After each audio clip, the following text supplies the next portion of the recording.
थोडक्यात 13व्या विधानसभेची मुदत आता 9 नोव्हेंबरला संपते, पण अजूनही सत्ता स्थापनेचा दावा भाजप सेनेनं केलेला नाही आणि त्यावरून या दोघांमध्ये रस्सीखेच अजूनही सुरू आहे. सत्ता स्थापनेत शिवसेनेचा अडथळा नसेल, ज्यांचं बहुमत त्यांचं सरकार असं महत्त्वाचं विधान काल संजय राऊत यांनी राज्यपालांची भेट घेतल्यानंतर केलेलं आहे. काल संजय राऊत आणि रामदास कदम यांनी राज्यपालांची भेट घेतली आणि त्यानंतर परतल्यानंतर या दोघांच्या हातात एक फाईल होती. ही फाईल नेमकी कसली, या फाईलमध्ये नेमकं काय होतं हे पत्रकारांनी जेव्हा विचारलं तेव्हा दोन्ही नेत्यांनी या प्रश्नाचं उत्तर देणं टाळलं आहे. संजय राऊत यांनी त्यानंतर मातोश्रीवर भेट घेतली आणि त्यानंतर नेमकं या राज्यपालांसोबतच्या भेटीत काय काय झालं याची माहिती पक्षप्रमुख उद्धव ठाकरेंना दिली. देवेंद्र फडणवीस आणि नितीन गडकरी यांच्यासाठी एकच असल्याचं यावेळी राऊत यांनी म्हटलं. तरुण भारत या वृत्तपत्रातून संजय राऊत यांच्यावर टीका करण्यात आल्यानंतर त्याला राऊत यांनी काल उत्तर दिलं. मुख्यमंत्री सामना वाचत नाहीत असं म्हणालेत आणि त्यामुळे तरुण भारत वृत्तपत्र मला माहीत नसल्याची प्रतिक्रिया काल राऊत यांनी दिली. सत्तेच्या समीकरणाबाबत कोण काय बोलतं यावर प्रतिक्रिया देणार नाही. राज्यात लवकरच नवं सरकार स्थापन होणार असल्याचं फडणवीस यांनी काल दिल्लीमध्ये म्हटलंय. काल त्यांनी अमित शहा यांची दिल्लीत भेट घेतली. भाजपचे नेते नितीन गडकरी आणि मुख्यमंत्र्यांमध्ये काल रात्री दिल्लीमध्ये बैठक पार पडली. अर्धा तास झालेल्या बैठकीत राज्यातल्या सत्ता स्थापनेच्या तिढ्यावर चर्चा झाल्याची शक्यता व्यक्त होते. सत्ता स्थापनेसाठी शिवसेनेकडून कोणताही प्रस्ताव आला नसल्याचं शरद पवारांनी काल म्हटलंय. काल त्यांनी सोनिया गांधींची नवी दिल्लीत भेट घेतली आणि त्यानंतरच्या पत्रकार परिषदेत काल त्यांनी ही माहिती दिली. राजकारणात काय होईल हे सांगता येणार नाही अशी सावध भूमिकाही काल त्यांनी व्यक्त केली. सोनिया गांधींची चर्चा केल्यानंतर शरद पवार मुंबईत राष्ट्रवादीच्या नेत्यांशी संवाद साधणार आहेत आणि पुन्हा एकदा त्यानंतर ते सोनिया गांधींची भेट घेणार असल्याचं स्पष्ट केलं जात आहे. राज्याची आर्थिक परिस्थिती डबघाईला आलेली आणि त्यामुळे शरद पवार मुख्यमंत्री झाले तर ते राज्याला अशा परिस्थितीतून बाहेर काढू शकतात अशी प्रतिक्रिया काँग्रेसचे नेते विजय वडेट्टीवार यांनी काल शिर्डीत दिली. उद्धव ठाकरे मराठवाड्यातल्या ओला दुष्काळ भागाचा दौरा करणार आहेत. नुकसानीची पाहणी करून शेतकऱ्यांशी ते संवाद साधतील. शेतकऱ्यांना हात जोडून विनंती करतो की काही बरं वाईट करून घेऊ नका, आम्ही तुम्हाला मदत करू असं आदित्य ठाकरे यांनी मनमाडमध्ये म्हटलंय.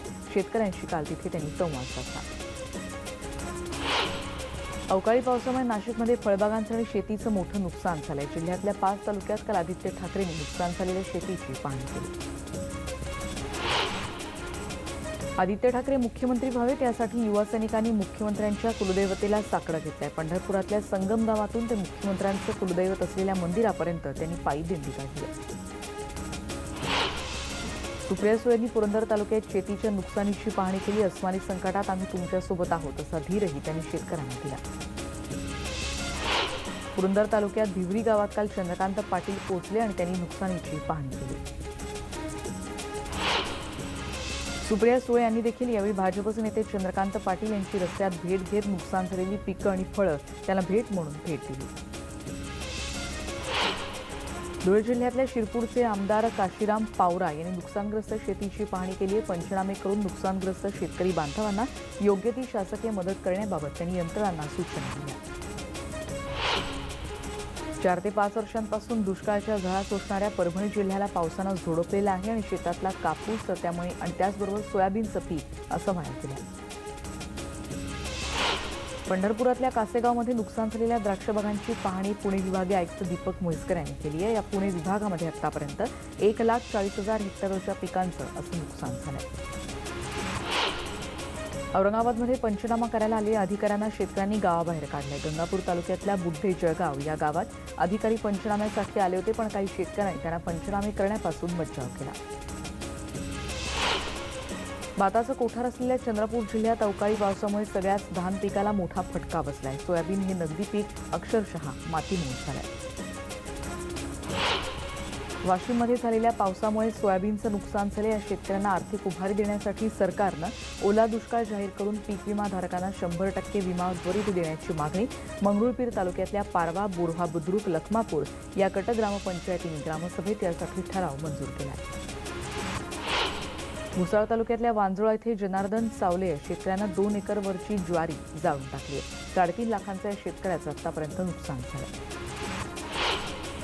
धुळे जिल्ह्यामध्ये ओल्या दुष्काळाला कंटाळून धुळे तालुक्यातल्या अंचाळे तांडा गावातल्या नाना जाधव या शेतकऱ्यांना गळफास घेतल्याचं कळत आहे.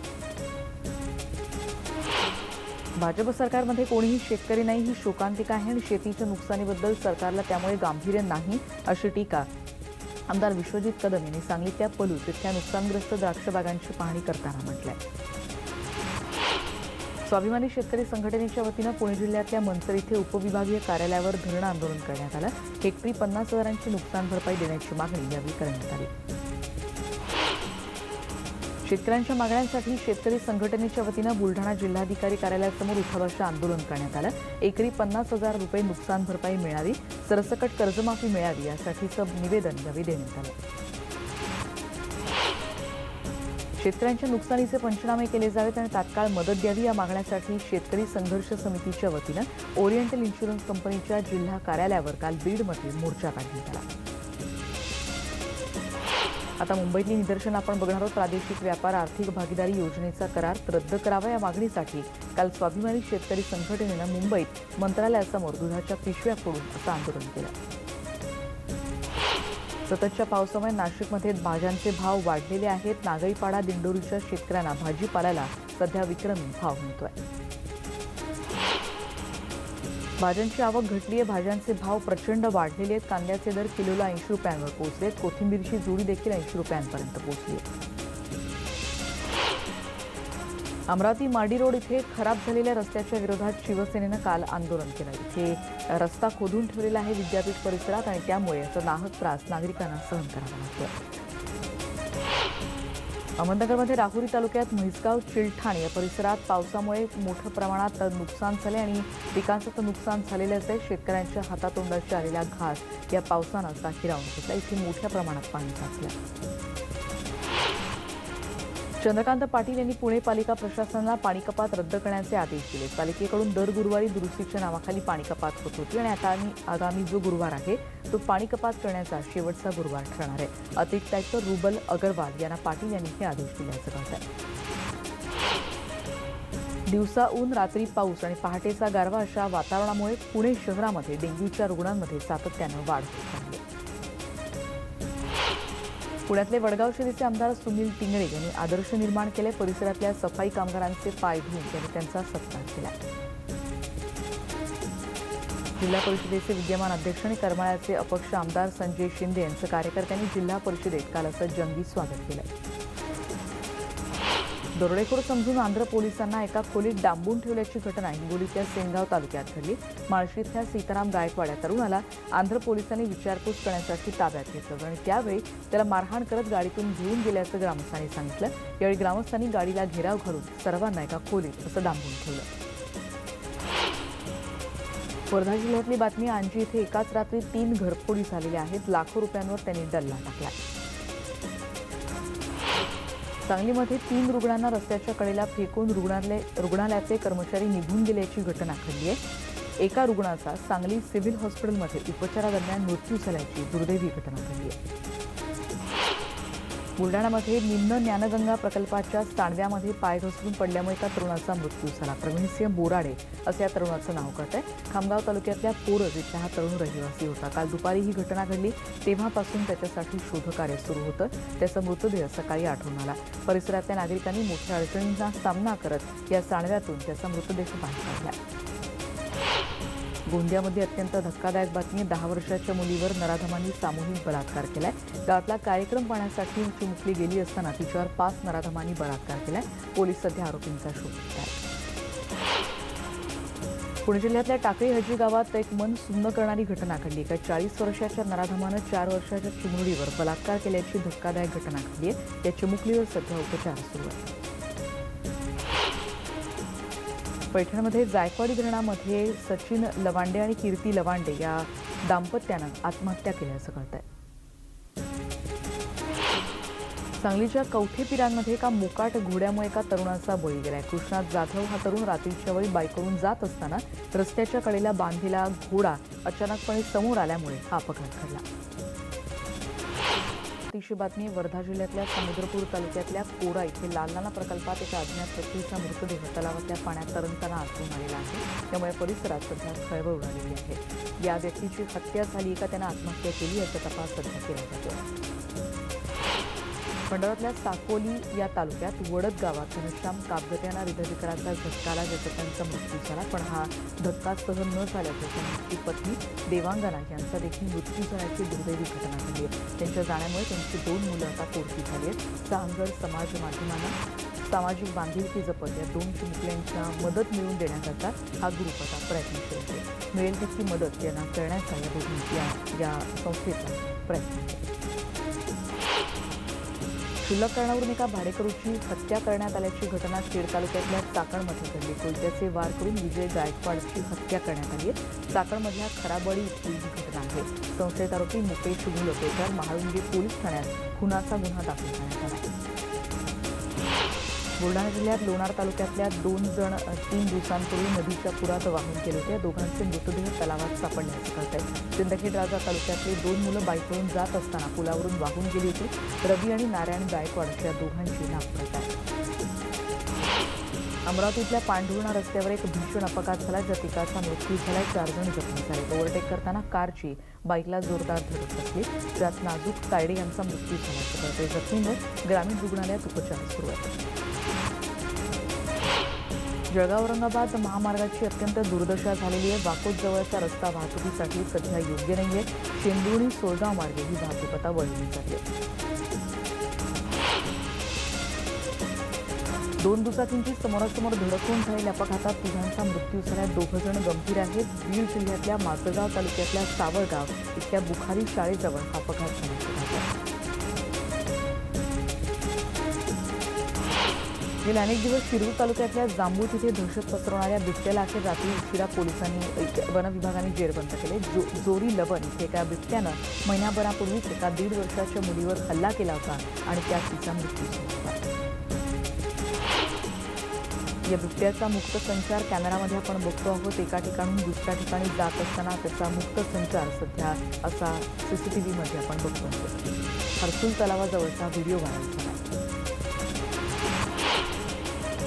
औरंगाबादमधली बातमी आहे. नाग आणि मुंगसाची झालेली ही तुफान लढाई आता आपण बघतोय. मुंगसानं अखेर नागाची शिकार केली. औरंगाबादमधल्या हर्सुल तलावाजवळचा देखील हा व्हिडिओ आहे. इथे बराच वेळ नाग आणि मुंगसाची लढाई सुरू होती आणि स्थानिकांनी हा सगळा व्हिडिओ शूट केला.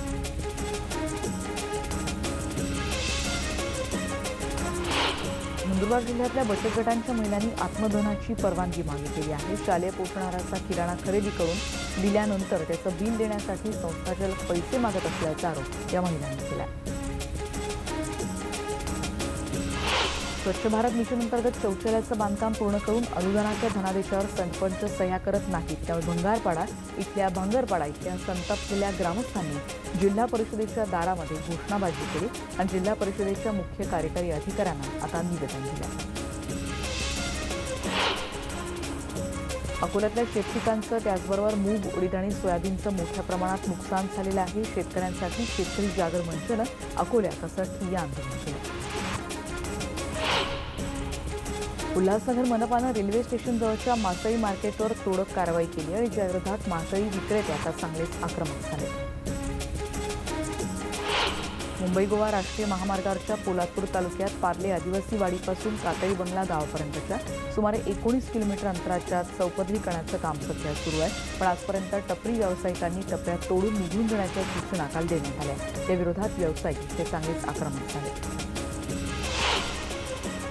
चंद्रकांत पाटील यांच्या हस्ते कार्तिकी एकादशीची महापूजा आता केली जाणार आहे. श्री विठ्ठल रुक्मिणीची शासकीय महापूजा करण्याचा मान आता त्यांना मिळाला. अशोक चव्हाण यांनी कुलदैवत खंडोबाचं दर्शन घेतलेलं आहे आणि त्यावेळी त्यांनी देवाचा 41 किलो वजनाचा खंडाही देण्याचा प्रयत्न केला. पंढरपूरमध्ये 8 नोव्हेंबरला कार्तिकी एकादशी यात्रेसाठी एसटीनं राज्यातल्या विविध बस स्थानकांवरून 1300 जादा बसेस सोडण्याचं नियोजन करण्यात आलं आहे. 6 ते 12 नोव्हेंबर या कालावधीत ही जादाची वाहतूक केली जाईल. भुसावळमध्ये उत्तर भारतीयांनी तापी नदीच्या काठावर छठपूजा मोठ्या उत्साहात साजरी केली. कार्तिक शुद्ध षष्ठीला होणाऱ्या उत्सवात सूर्याला इथे अशी पूजा करत निरोप देण्यात आला. इतरही बातम्यांचा पुन्हा भेटणार एका ब्रेकनंतर. पहा फक्त गावाकडच्या बातम्या.